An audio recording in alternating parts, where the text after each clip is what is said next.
Are you considering being part of a support team for a rider at the Paris-Brest-Paris? Or are you a rider considering recruiting somebody to be part of your support team at the Paris-Brest-Paris in 2027? Then watching this video is absolutely crucial so that you can understand what it entails to be a member of that support team and all the challenges that support team member may face while supporting you as a rider at the Paris-Brest-Paris in 2027. In this video, I will share 3 challenges to being a support team member at the Paris-Brest-Paris that I have learned from interviewing 2 couples that supported riders at the 2023 Paris-Brest-Paris. The first couple is Robert and Nancy House of Saskatoon, Saskatchewan, Canada. They supported Jermaine and I on our very first PBP attempt in 2023. This was their first time acting as a support team, and I had lots of opportunity to observe their challenges firsthand and from spending many hours traveling with them after the event. The second couple is Evelyn Gosnell, along with Tom Gosnell. We come from Tucson, Arizona. We're supporting John and Ann Jasinski, and they have won the first tandem the last 2 times. This time, John started with a cold, then got a chest cold while they were out there and laryngitis, so they decided they weren't going to be able to make the Charlie Miller. But they came in at 61:35.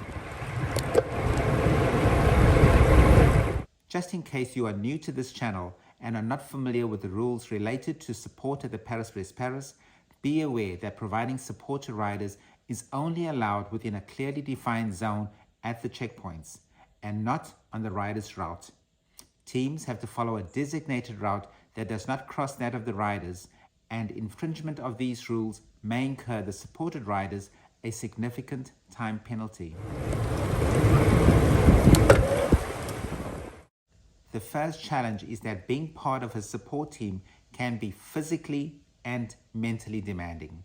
It is physically demanding because you have to drive between checkpoints in a route that often requires significant detours which add to the total distance covered. Now, this distance must be completed well within the time that it takes the riders to ride from one checkpoint to another on a more direct route. The mental fatigue starts well in advance of the event.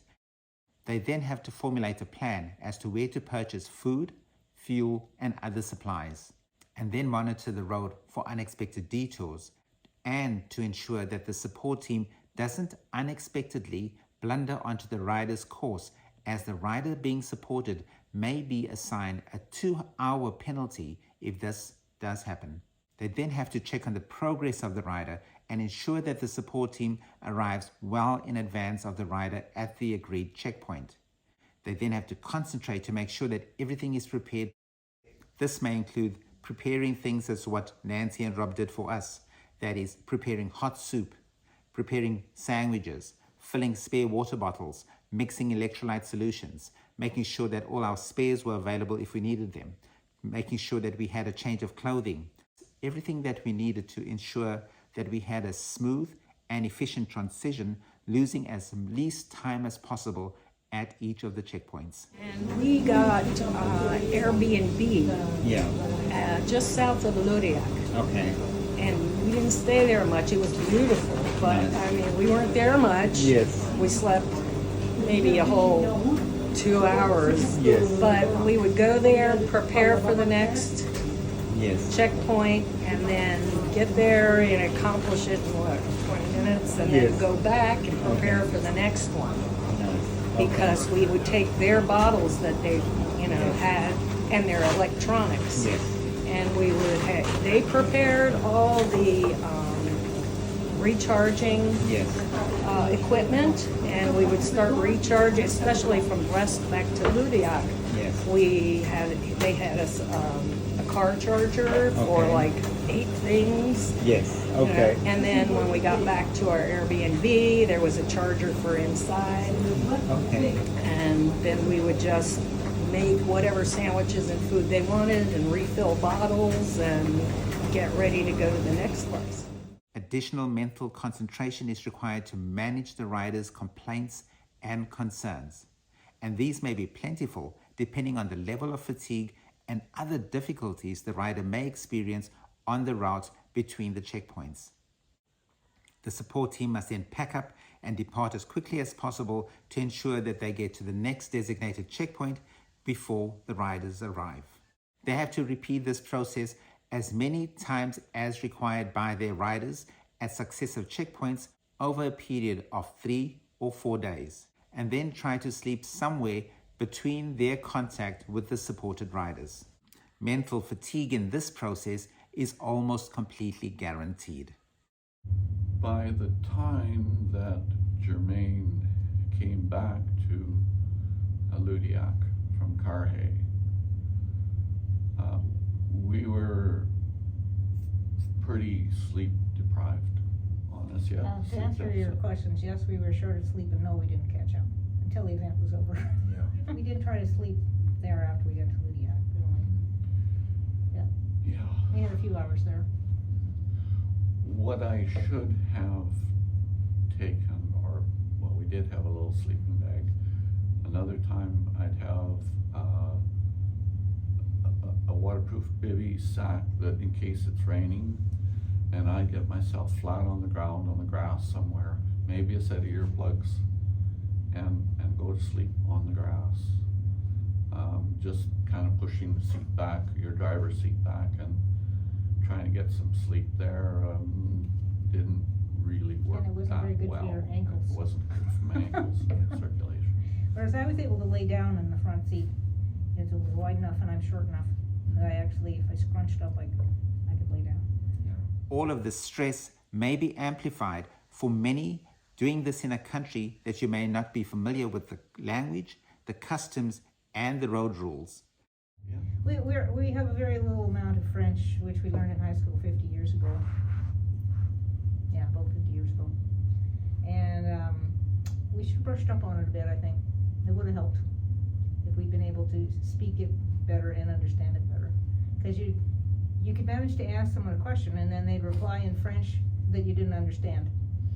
So you weren't any further ahead. It's fine when you know how to say, I've forgotten all my French 40 years ago, in French, or quelle heure est-il, but when you can't make the credit card work, or you can't figure out something at the gas pump, and nobody will even speak to you, they'll ignore you if you try and say anything in English. You should have seen me at that control point when I walked in, when your tracker dot has stopped. And I go in and I say, mon cycliste numéro 92, you were 92, trouble, I don't know how to say, has he had an accident, or, but I was shooed out of there, basically. And then I was, tried again, I was told everything would be okay, just, wait an hour or two, and finally I couldn't. I went back again, and I was a little more adamant, but not wanting to cause, a time penalty for my rider. Those aren't the situations that your high school French got you familiar with in the first place. Yeah. So I found myself still, my French wasn't as good as I hoped it was. Yeah, and maybe have some tools like Google Translate that you know how to use. Yeah. We didn't. But those are so slow. Referring back and forth to your phone, trying to Google Translate them. No, but if you better than nothing. If you send it into your phone and then it translated into French, and Okay. then you could show it to them, then you might have got a little further. Yeah.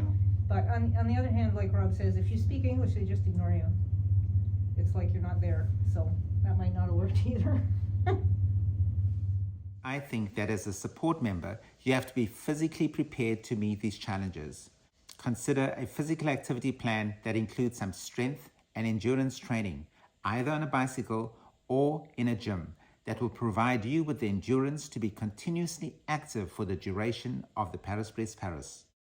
Sitting for many hours while driving can cause blood to pool in the legs and not be available to be pumped to the brain where you need the oxygen and glucose to stay alert. This may cause you to become fatigued prematurely. Try wearing compression stockings to reduce blood pooling in the legs.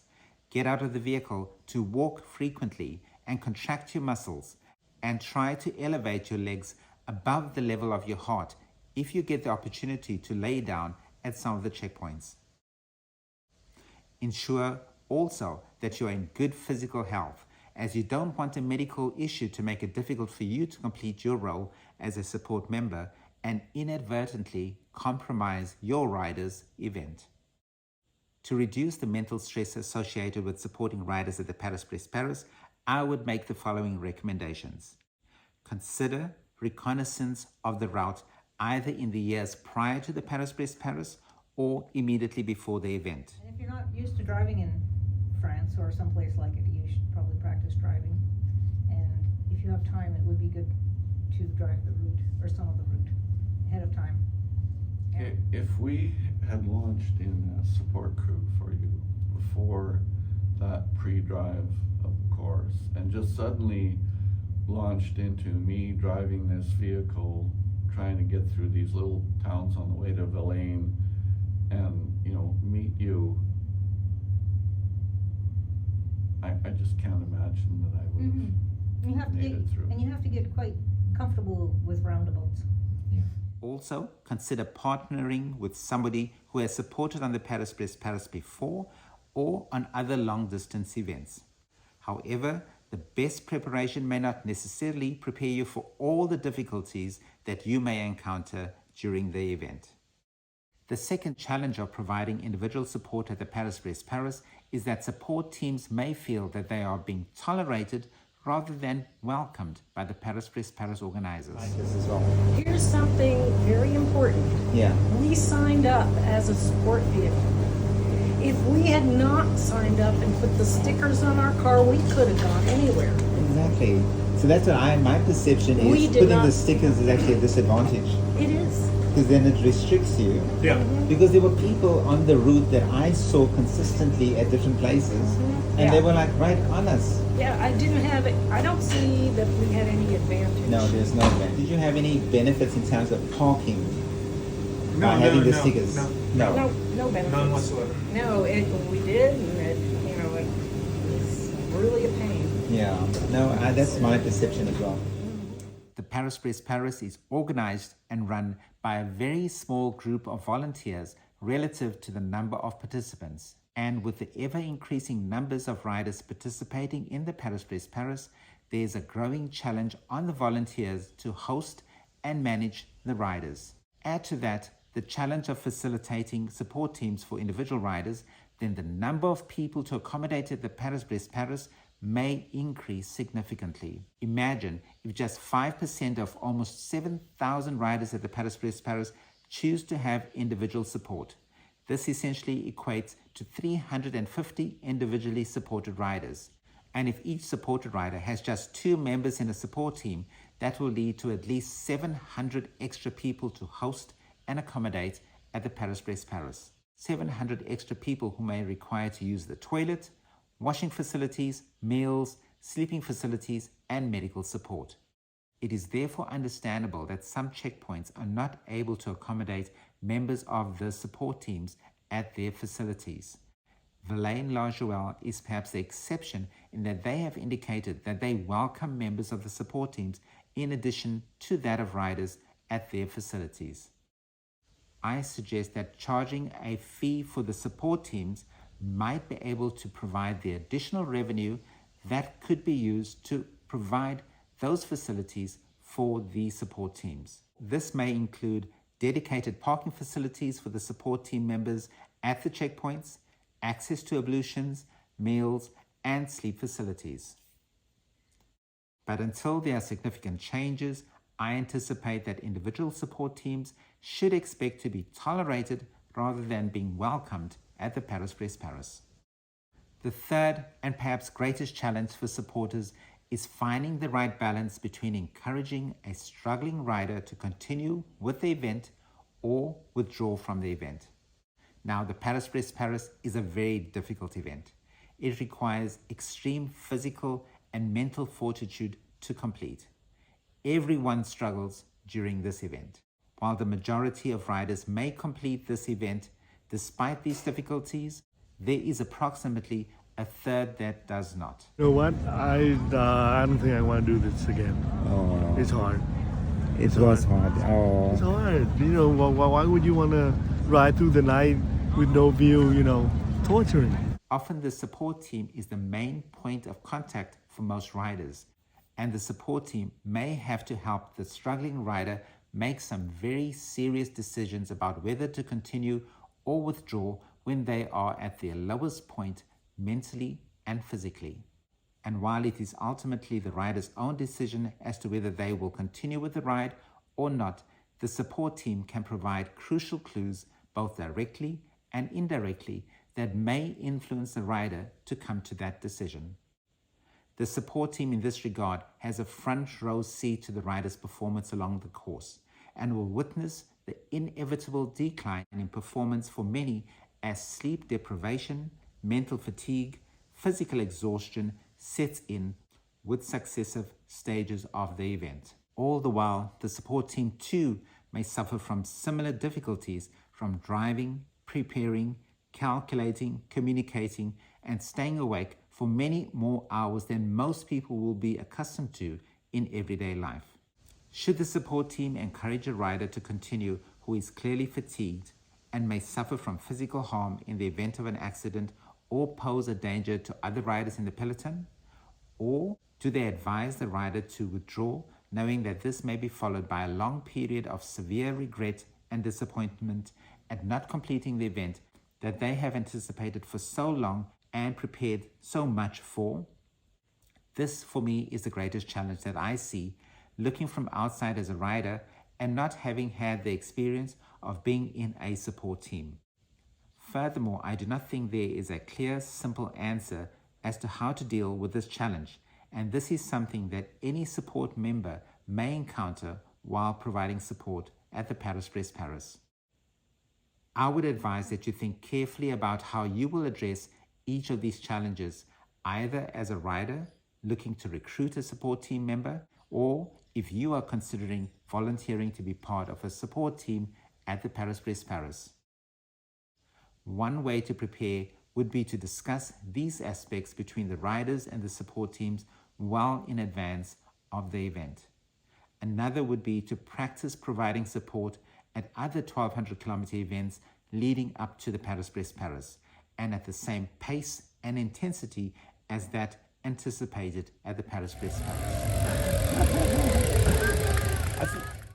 I am sure that there are many people who have provided support and who have received support at the Paris-Brest-Paris and other long-distance cycling events who will have much more experience at some of these challenges and who would be able to advise. If you would like to provide me with advice on providing support at the Paris-Brest-Paris or relate your own experience, please add a comment below or consider sending me an email to the address in the video description, or complete the questionnaire at the link in the video description. Yeah, we should have talked more about fun parts. Oh, it'll be fun. were there any aspects that you really enjoyed though? Well, I enjoyed seeing all the riders, Yeah. especially seeing the start, the sea of riders. But then even just on the course, seeing them all riding by, and then. And all the different kinds of bikes, those velocipedes, and Yeah. They were a special group by themselves. Yeah, But the recumbents and tandems, and yeah, there was one.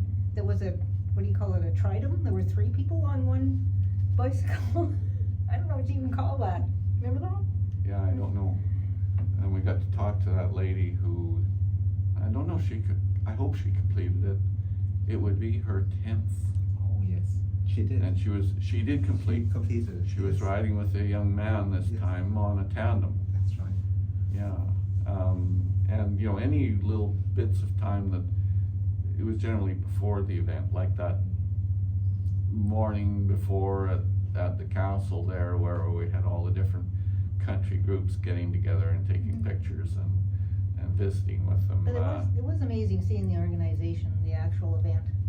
You must think the organizers must work on that for the entire 3 years ahead of time to get it organized. It was just amazing.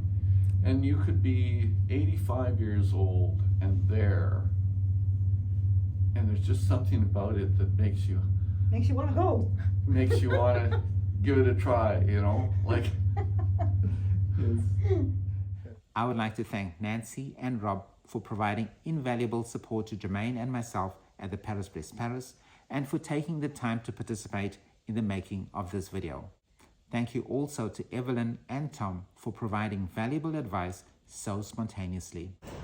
Well, thank you so much for your time. Oh, sure. This is, something that we can discuss. I mean, it's really all about the riders. Yes. But this is, this is strategy and logistics. Yeah, especially you guys were going for like really fast times. So. Yeah. Yes, they did make it hard on us. Yeah. When Cheers to you. they were coming to Villain, they said they were worried another tandem was close, so they said, we want to get in and out. Yes. So, If you've enjoyed this video, please remember to press that like button. And if you would like to see similar content in future, please consider subscribing to this channel. Until the next time we meet, please ride safely.